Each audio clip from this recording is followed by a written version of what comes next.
Welcome. My name is Lydia, and I'm so glad you've joined us here at SCC's online campus. We have an incredible message for you today, so let's join in.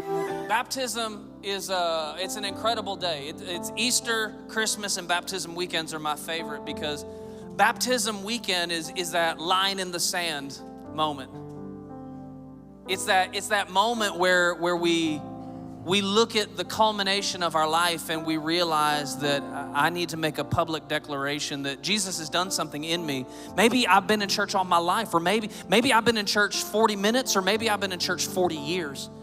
But water baptism is that public declaration. It's the billboard that you're driving down the road. It's that billboard that you see, and it gives the understanding of who this person belongs to, who they serve. Because a lot of times, and I've done it myself too, that I give do you want to go to hell? And everyone's like, no, I don't want to go to hell. Well, accept Jesus as your Savior. And like, okay, I'll do that. And so unintentionally, we sign up for fire insurance. We want him to be Savior.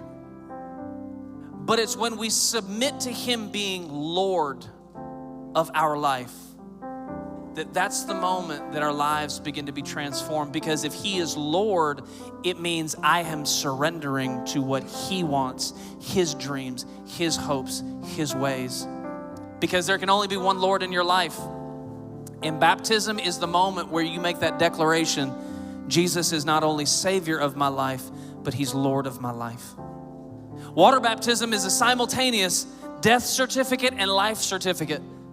Because we have that moment where we symbolically mirror and pattern after the life of Jesus. Jesus was water baptized and had no need of it. But he did it to set the example for us. That when we would be put under the water, it's the same way that Jesus was put under the ground. But when we come out of the water, it's the same way Jesus was resurrected and lives forever. We go in one way and come out another. Water baptism it's that great white flag of surrender that we're just waving and saying we are surrendering to attempting to be in control of our lives. That I yield, I give up. I can't do this on my own, and so I yield to you and I surrender. Water baptism is a moment where, like Israel, who navigated themselves out of Egypt by God's blessing in his hand, that he led them through the Red Sea. He led them into a dead end, which is kind of like a grave, and led them on out the other side. And everything that dogged their tracks, everything that tried to keep them enchained, everything that tried to keep them in bondage, everything that tried to keep them ensnared, followed them into the water.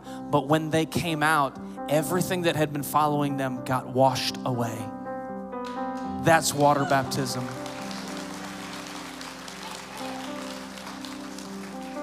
I hate to burst your bubble, but being a follower of Christ is not as much about where you attend church, but it's about understanding the assignment that God has for you.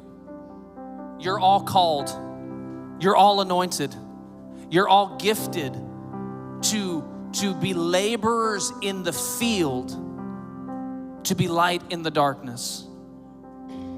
But I think often we find moments in our lives where we feel unqualified, where we feel like we have to prove our worth and by works show how good we are. One, that we deserve his love, and two, that we could be used by him.